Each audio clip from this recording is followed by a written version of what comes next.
Comenzamos esta escuela de oración, la Lección Divina, con la señal del amor y de la Trinidad.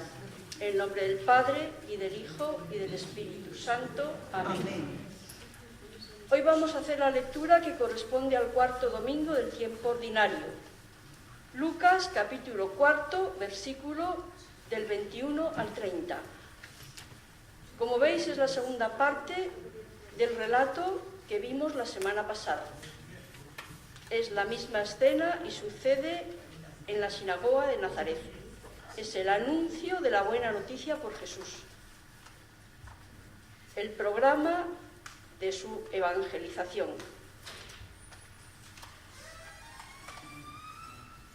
Y para acercarnos a este texto, que es sorprendente por ser nuevo y porque Jesús lo actualiza, y porque cuando Dios se nos acerca, la demasiada luz nos deslumbra, necesitamos como situarnos, ¿no? Y nos van a ayudar dos textos del Papa Francisco, la Gaudete et Exsultate, que nos van como preparando para adentrarnos en la gran novedad que nos trae Jesús.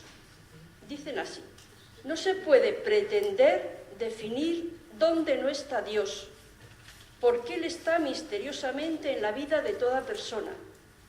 Está en la vida de cada uno como Él quiere, y no podemos negarlo con nuestras supuestas certezas, aunque la persona sea como sea. Dios está en su vida. Si nos dejamos guiar por las Escrituras, si nos dejamos guiar por el Espíritu más que por nuestros razonamientos, podemos y debemos buscar al Señor en toda vida humana, descubriendo en todo la frescura del Evangelio.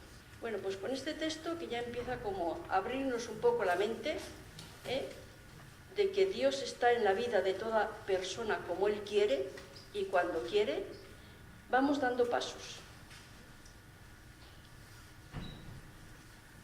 Y el primer paso que damos es invocar al Espíritu, para que sea Él quien nos enseñe la novedad de Jesús y nos recuerde en el interior lo que Él nos quiere decir. Decimos todos esta oración. Espíritu Santo, te entrego mi vida, llena de paz y alegría a las personas con las que camino. Que tu perfume recorra toda la creación. Acrecienta en los seres humanos el sentido de fraternidad. Haznos conscientes de tu amor, que crea comunión, que anima, que ilumina, que da vida. Gracias, Espíritu Santo. Gracias y amén con toda la humanidad. Y estamos a la espera con la lámpara de la fe encendida. El contexto de este pasaje, que como decía, es el mismo, es la continuación del que hemos leído la semana pasada, se centra en el ministerio de Jesús, en el inicio, ¿no? Y el ministerio de Jesús se dio fundamentalmente en Galilea. Y desde ahí emprende un viaje a Jerusalén, donde tendrá lugar la pasión, muerte y resurrección de Jesús. Y desde Jerusalén ya, en el Evangelio de Lucas, el Evangelio se extiende a toda la humanidad y continuará el relato en los Hechos de los Apóstoles. Los hechos de este relato de hoy acontecen, como decía, en la sinagoga de Nazaret, donde se reúnen cada semana para orar, para escuchar la palabra, para discernir lo que tienen que hacer. Ahí, en este relato de hoy, aparece José como ejemplo de humanidad abierta a Dios, desde el silencio y sencillez de la vida ordinaria. Se le nombra, pero siempre queda como en silencio, el hombre abierto al misterio que se le metió dentro y le hizo silencio.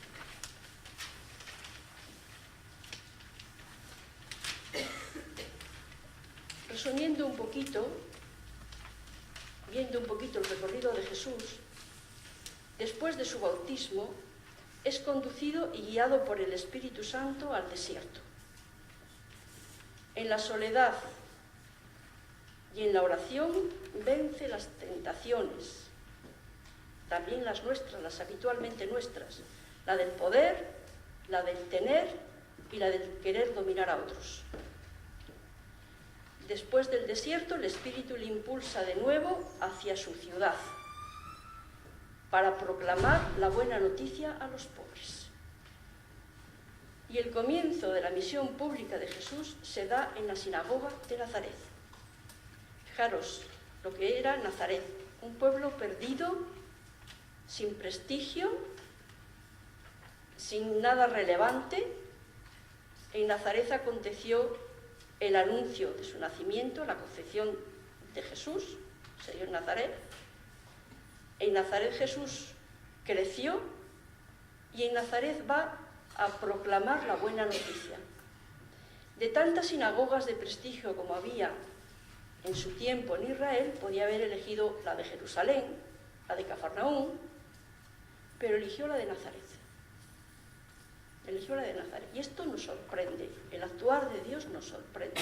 Es un texto que está cargado de sorpresas porque nos descoloca. Por eso hay que pedir la luz al Espíritu para que nos descubra, ¿no? Nos desvele lo que Jesús verdaderamente hace y nos dice hoy. Bueno, pues digo, el comienzo de la misión pública de Jesús se da en la sinagoga de Nazaret, a partir de un texto del profeta Isaías, capítulo 61, versículos 1 y 2. Este texto es de finales del siglo VI a.C. y lo comentamos, como digo, la semana pasada. Una palabra proclamada hasta entonces solo como promesa de futuro, en boca de Jesús se hace presente, se hace realidad. Después de leer el texto del profeta, si recordáis, Jesús se sienta y la homilía que hace, nos comentaba Pedro, es muy breve. Dice, hoy se ha cumplido este pasaje de la Escritura que acabáis de oír. Vamos a ver qué significa esto. Las palabras del profeta Isaías son el programa de la misión evangelizadora y universal de Jesús. Llevar la buena noticia a los pobres, la liberación a los cautivos y la vista a los ciegos. Dar libertad a los oprimidos y proclamar un año de gracia en el Señor. Como lo recordaba Pedro, Jesús elimina toda acción violenta o vengativa de Dios y la negación de la salvación a los gentiles, que sí estaba contemplada en el texto del profeta Isaías que Jesús proclama en la sinagoga. Elimina todo eso Jesús. En cambio, subraya que ha sido consagrado por el Espíritu para realizar su acción liberadora destinada a toda la humanidad. Trae la salvación y es para todos, no solo para el pueblo elegido de Israel. Rompe fronteras, rompe barreras. La salvación es universal. Después de este contexto vamos a ver qué dice el texto de Lucas 4, 21, 30. Y lo leemos todos. En aquel tiempo Jesús comenzó a decir en la sinagoga, hoy se ha cumplido esta escritura que acabáis de oír. Y todos le expresaban su aprobación y se admiraban de las palabras de gracia que salían de su boca. Y decían, ¿no es este el hijo de José? Pero Jesús les dijo, sin duda me diréis aquel refrán, médico, cúrate a ti mismo, haz también aquí en tu pueblo lo que hemos oído que has hecho en Cafarnaúm. Y añadió, en verdad os digo que ningún profeta es aceptado en su pueblo. Puedo aseguraros que en Israel había muchas viudas en los días de Elías, cuando estuvo cerrado el cielo 3 años y 6 meses. Y hubo una gran hambre en todo el país. Sin embargo, a ninguna de ellas fue enviado Elías, sino a una viuda de Sarepta, en el territorio de Sidón. Y muchos leprosos había en Israel en tiempos del profeta Eliseo. Sin embargo, ninguno de ellos fue curado, sino Naamán el sirio. Al oír esto, todos en la sinagoga se pusieron furiosos y levantándose le echaron fuera del pueblo y lo llevaron hasta un precipicio del monte sobre el que estaba edificado su pueblo, con intención de despeñarlo. Pero Jesús se abrió paso entre ellos y seguía su camino. Es sorprendente, ¿no?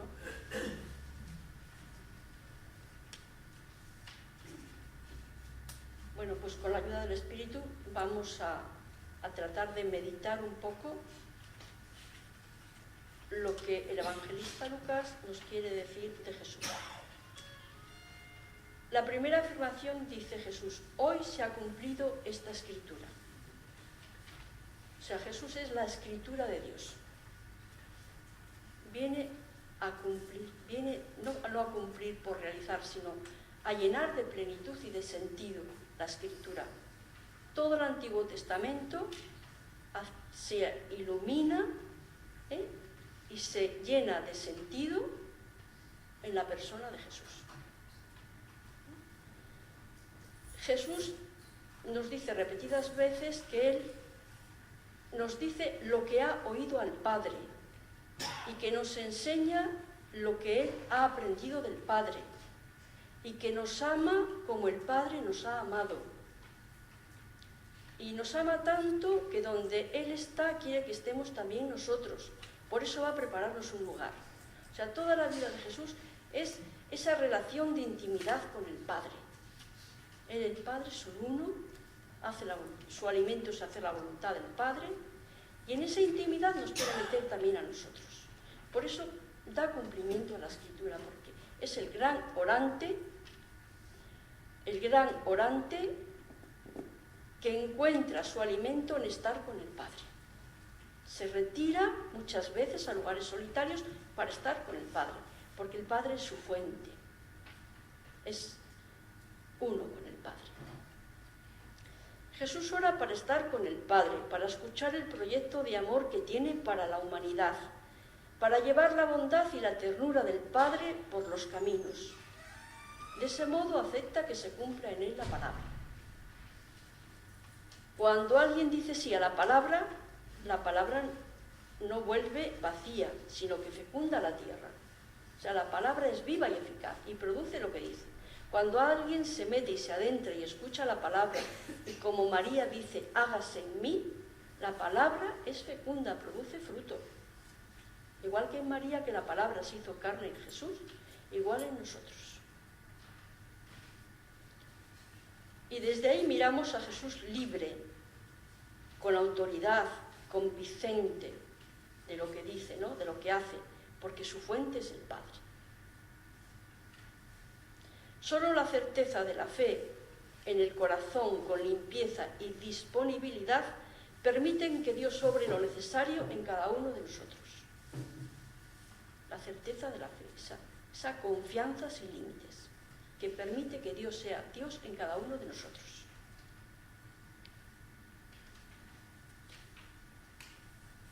Y vamos a adentrarnos un poquito en qué significa en Lucas ese hoy, el hoy de la salvación. Lucas habla mucho, ¿no? Hoy se cumple esta escritura, hoy ha llegado la salvación a esta casa, ¿no?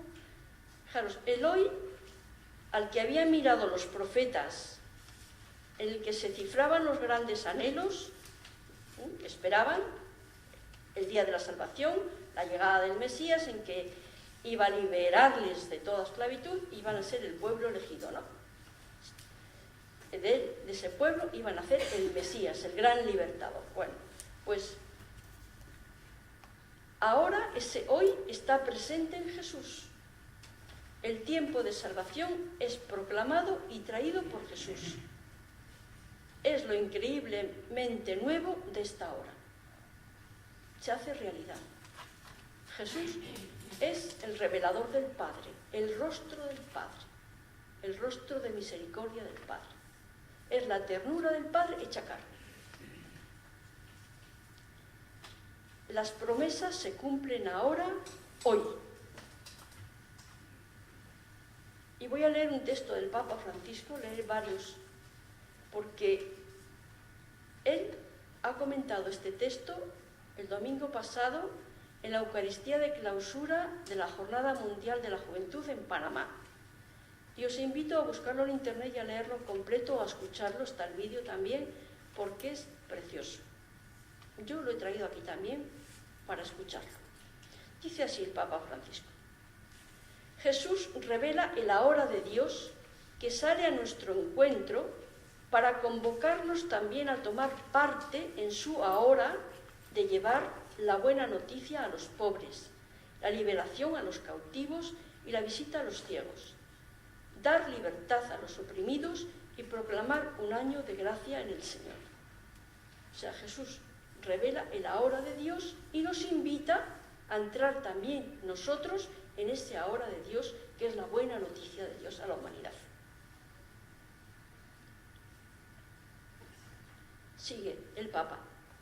Es el ahora de Dios que con Jesús se hace presente, se hace rostro, carne, amor de misericordia, que no espera situaciones ideales, situaciones perfectas para su manifestación, ni acepta excusas para su realización.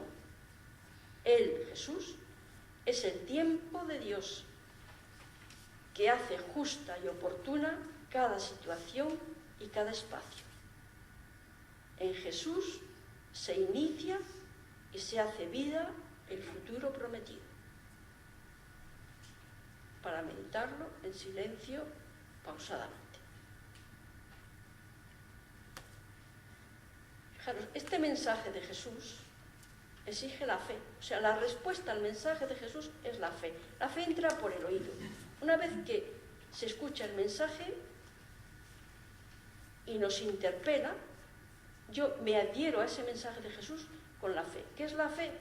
La confianza absoluta, la disponibilidad total, el hágase de María. Hágase en mí. Si me ha interpelado el mensaje de Jesús, la respuesta en fe es la confianza sin límites. El hágase. Aquí estoy, aquí está mi vida. El hoy, para Lucas, tiene lugar la visita salvadora. Jesús actúa de palabra y de obra, enseñando y sanando. Jesús en el Evangelio de Lucas es el Salvador de la hora, del hoy. Dios es presente.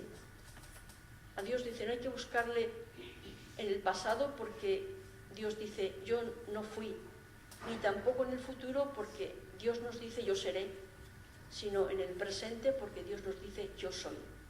Dios es presente. Dios es salvación presente. Aquí y ahora, aquí en esta sala se está dando este hoy, la salvación. Es como si estuviéramos en la sinagoga de Nazaret y Jesús viniera y nos hablara y nos dijera, hoy ha llegado la salvación a tu vida. Te involucro en esta buena noticia para que tú también seas buena noticia para la humanidad. Hoy es el presente de Dios.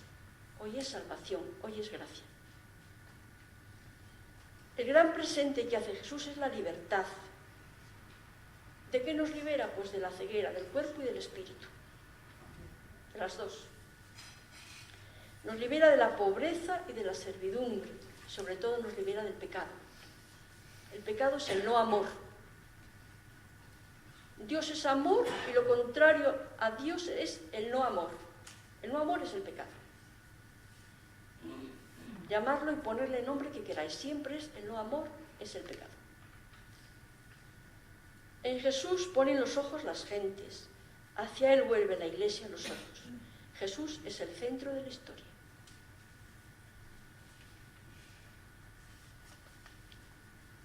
pensamiento que me ha gustado mucho de José María Olaizola, un jesuita que muchos conocéis, que también comenta esto y dice: hoy se cumple este día, no mañana, ni el mes que viene, ni en la próxima Pascua, ni a ver si un día de estos. Hoy, buena noticia eres tú si eliges serlo. Hoy, buena noticia eres tú si eliges serlo. Vamos a escuchar ahora una canción que canta el grupo Brotes de Olivo y que lleva por título Hacen falta sí en el mundo. Hacen falta sí en el mundo, hacen falta sí al amor,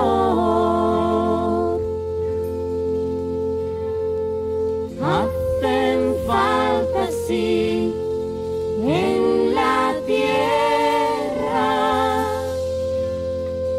hacen falta hombres que digan sí.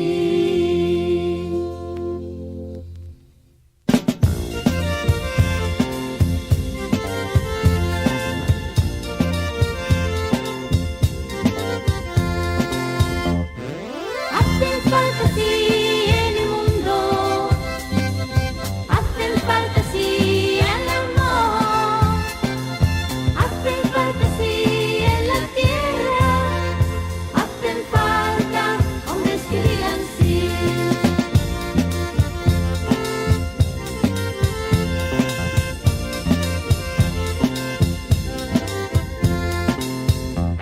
Si un joven dice sí al camino, si un joven dice sí, nace el perdón. Si un joven dice sí, tiembla el mundo. Nace Dios cuando un joven dice sí.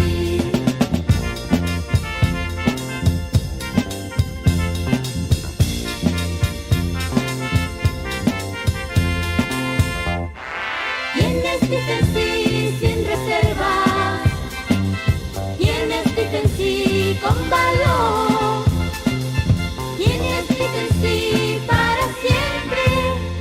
¿Dónde están los hombres que dicen sí?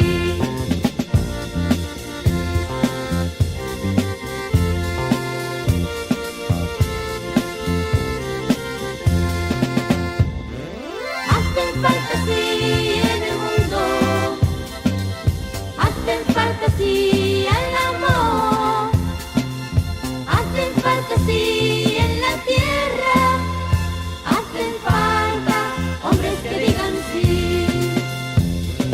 Hacen falta sí en el mundo, hacen falta sí al amor, hacen falta sí en la tierra, hacen falta hombres que digan sí.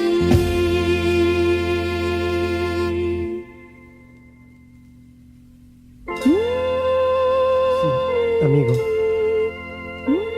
hacen falta muchos sí en la tierra. Un sí a la vida, un sí al amor. Un sí que vaya abriendo caminos a la gente que viene tras nosotros.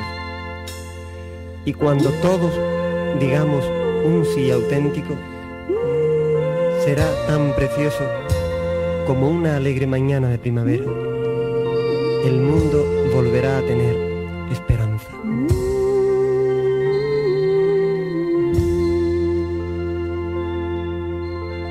Volvemos a la sinagoga de Nazaret, ¿no? Y el relato continúa y dice: se admiraban, o sea, cuando Jesús dice hoy se cumple esta escritura que acabéis de escuchar, se admiraban de las palabras de gracia que salían de su boca. Claro, de la boca de Jesús solo pueden salir palabras de gracia, no de condena, ¿no? Sus paisanos no se esperan esas palabras de gracia, dirigidas también a los paganos.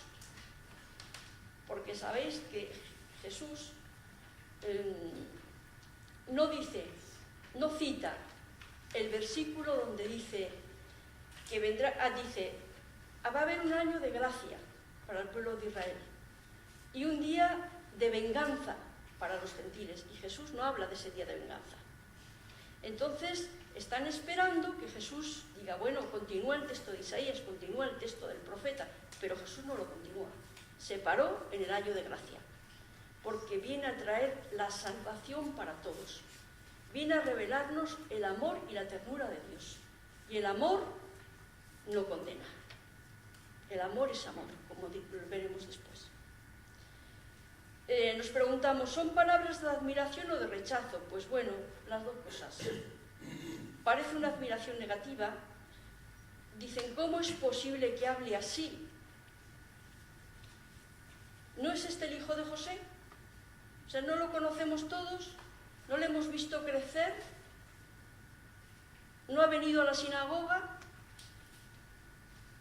¿Por qué? Porque Jesús pertenece a una familia del pueblo. No viene de las nubes. Dios se encarnó.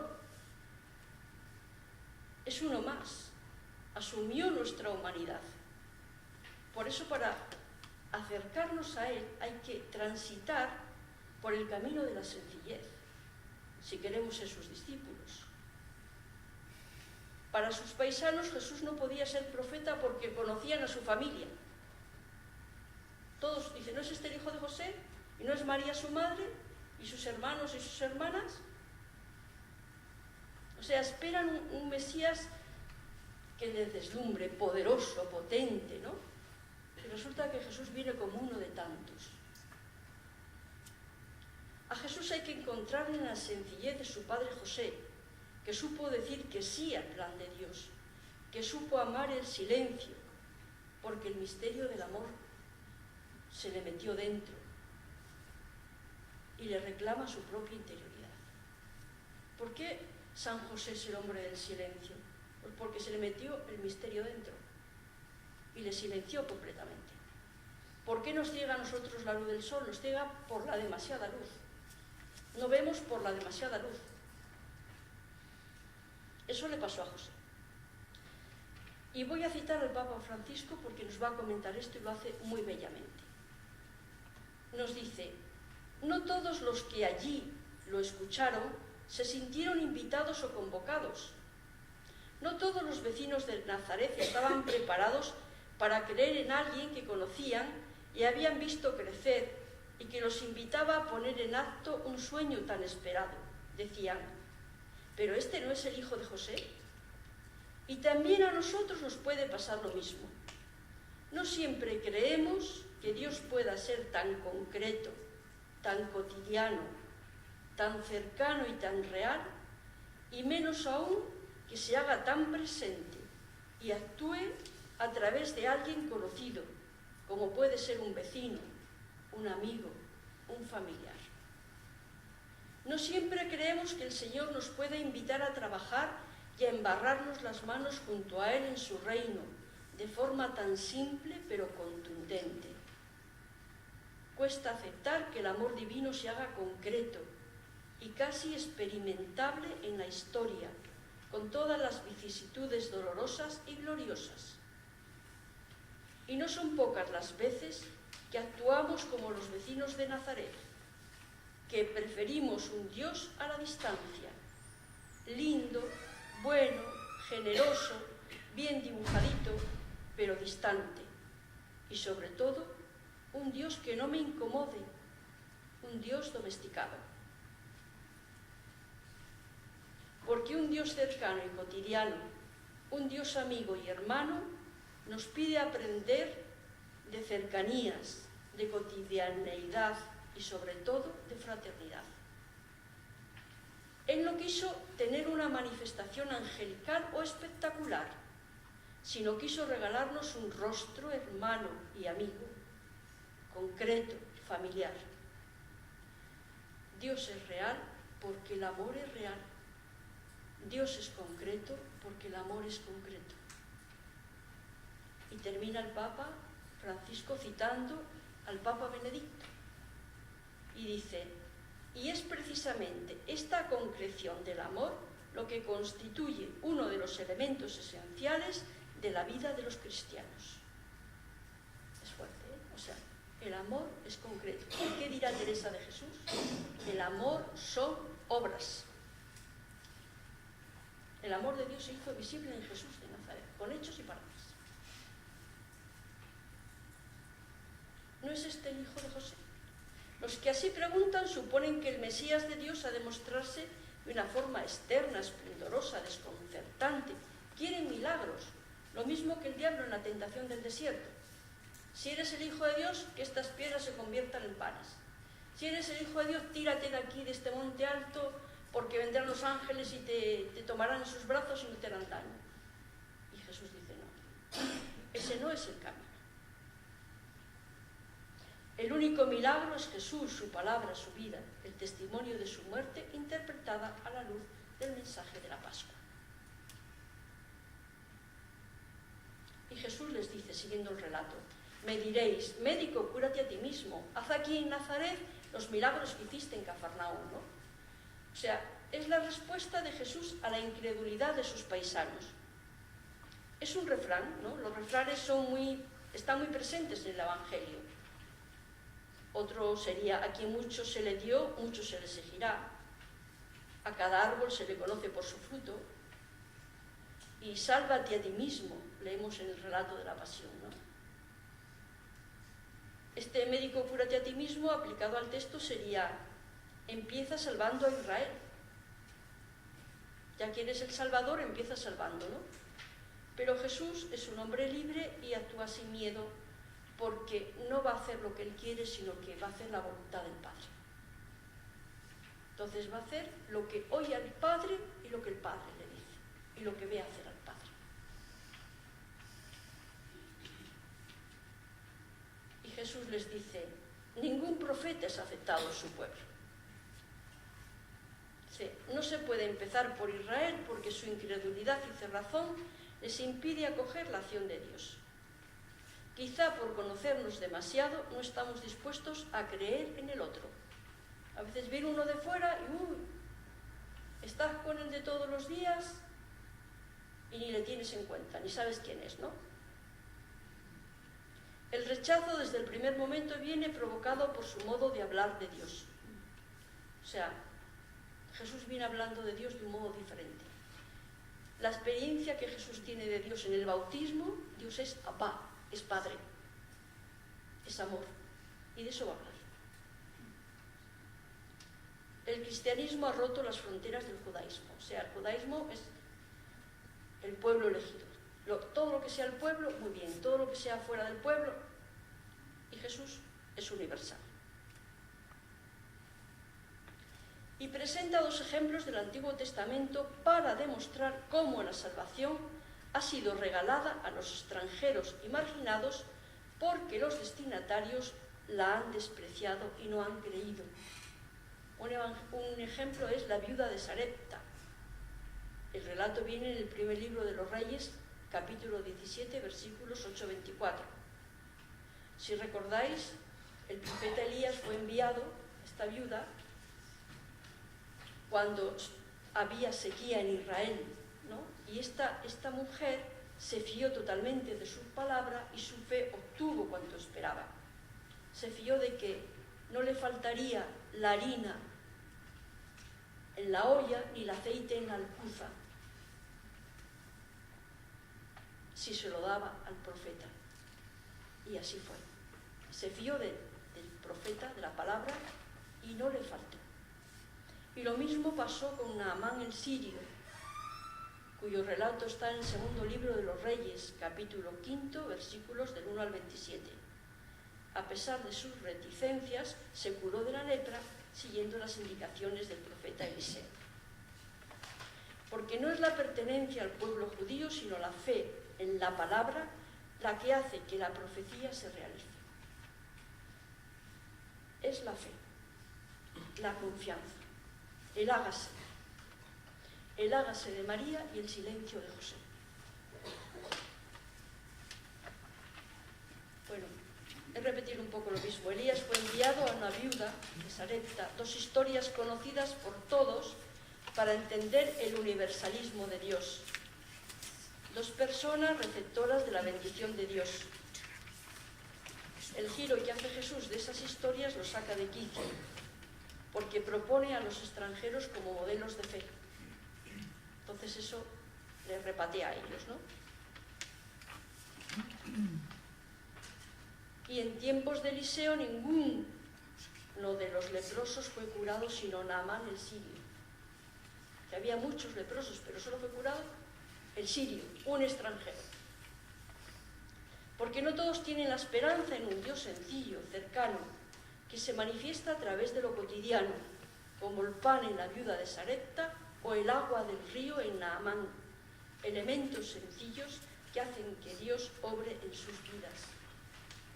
O sea, Jesús viene en lo sencillo, en lo poco. En el pan, en los 5 panes y los 3 peces, en el vaso de agua que pide ofrecer, ¿no? Y denuncia en sus paisanos la falta de fe necesaria en su palabra y en su proyecto.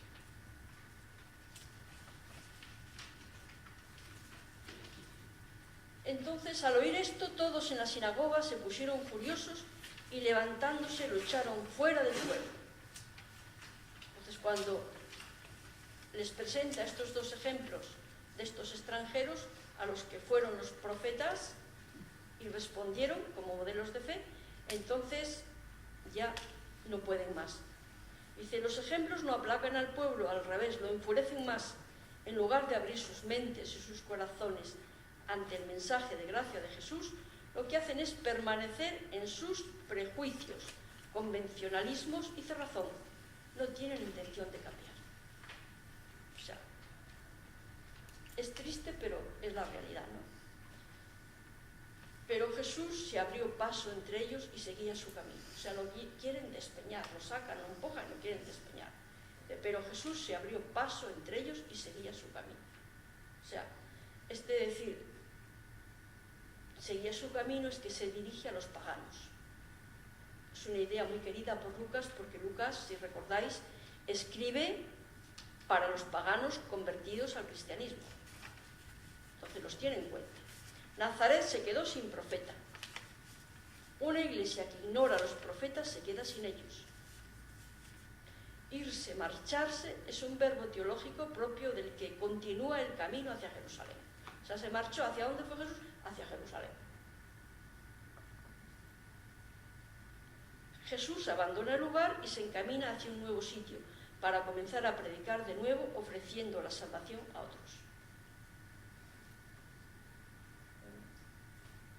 Hasta aquí un poquito el comentario de este pasaje, que es como muy denso, ¿no? Yo os invito a releerlo otra vez, despacio, a pedir la luz al Espíritu para que nos lo vaya enseñando. Porque cada vez que se lee, aparecen nuevos sentidos, nuevos significados. Y como meditación, ¿qué respuesta damos a la palabra? ¿Qué pasaje, versículo, frase o palabra te ha llamado más la atención? ¿Qué quiere decirte Dios aquí y ahora? En el hoy de la salvación. ¿Estás abierto, abierta a la novedad del Evangelio? ¿Estás dispuesto, dispuesta a realizar cambios en tu vida, aunque estos supongan dificultades, obstáculos, inconvenientes, compromisos? Ante Dios hay que decidirse, ante el mensaje salvador de Dios hay que decidirse. No podemos permanecer indiferentes, ni fríos ni calientes, ¿no? Tibios, ¿no? Hay que decidirse. O estamos con Jesús o estamos contra Jesús. Y para orar la palabra, ¿qué le dices a Dios con este texto? Vamos a dejar unos instantes de silencio para que cada una, en el silencio de su corazón, le diga algo a Jesús de lo que ha escuchado. Y finalmente el testimonio va a ser cada uno de nosotros, ¿no? Jesús te invita a entrar en su historia de amor, para influir en el mundo, para ser buena noticia en el mundo, ¿no? O sea, te invita, ¿no? El sí de María te empuja a arriesgar, a decir con ella, hágase. Solos no podemos, pero con María sí que podemos decirle a Dios, hágase en mí. porque ella es la madre. Y ella nos lo enseña a decir, hágase en mí. Tu amor, tu palabra, tu voluntad, tu salvación. Y vamos a terminar viendo un poquito un vídeo cortito, 5 minutos, del discurso del Papa Francisco en la vigilia de la JMJ de Panamá, ¿no? Que habla precisamente un poco de cómo llevar a la práctica esta buena noticia de Jesús. Queridos jóvenes,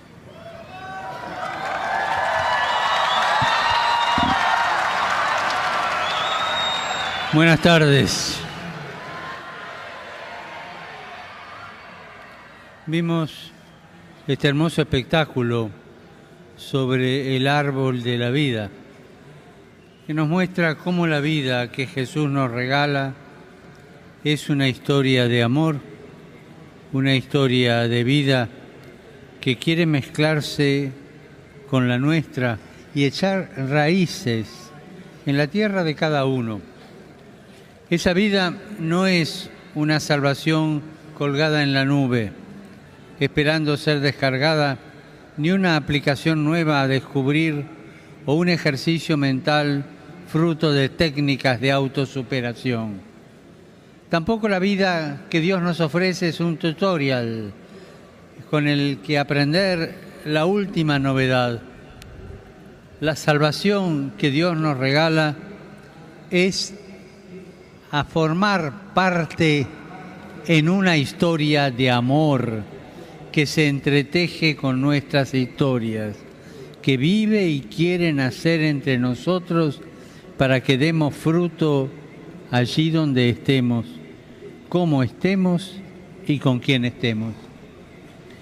Allí viene el Señor a plantar y a plantarse. Es el primero en decir sí a nuestra vida. Él siempre va primero. Es el primero a decir sí a nuestra historia. Y quiere que también digamos sí junto a Él. Él siempre nos primerea, es primero. Y así sorprendió a María y la invitó a formar parte de esta historia de amor. Sin lugar a dudas, la joven de Nazaret no salía en las redes sociales de la época. Ella no era una influencer, pero sin quererlo ni buscarlo, se volvió la mujer que más influenció en la historia.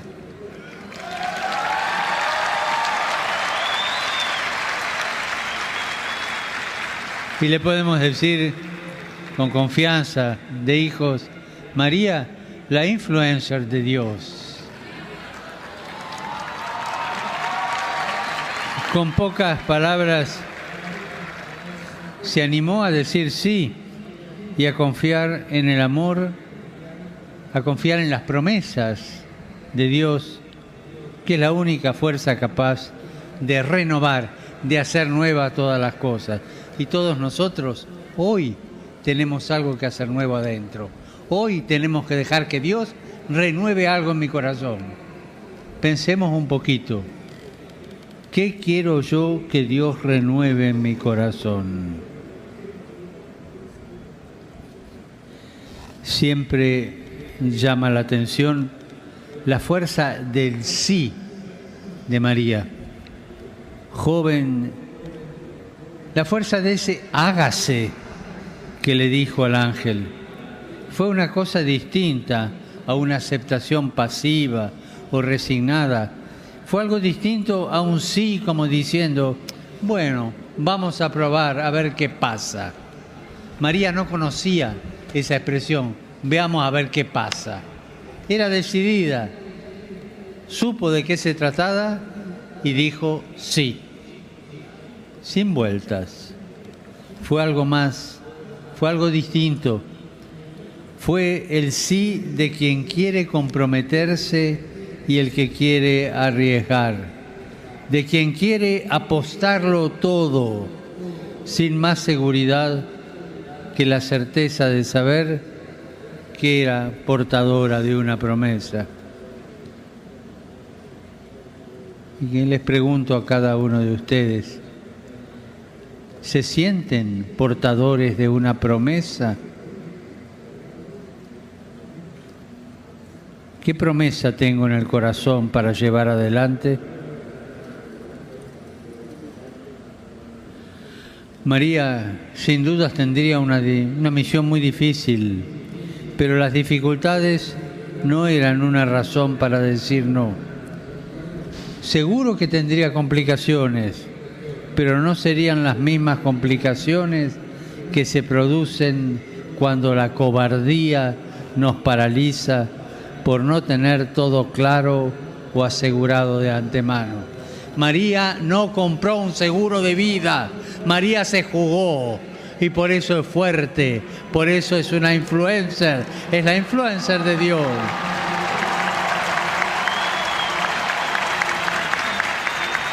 El sí y las ganas de servir fueron más fuertes que las dudas y las dificultades.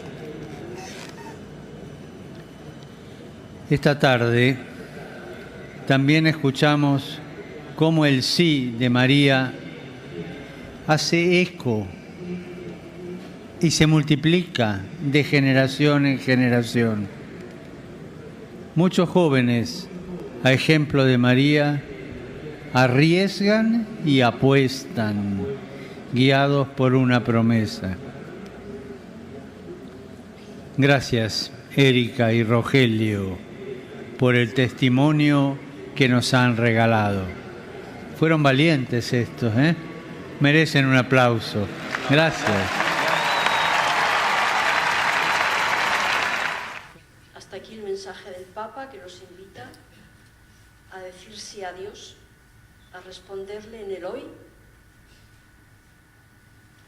de amor que nos regala a cada uno. Muchas gracias y que tengamos una feliz semana.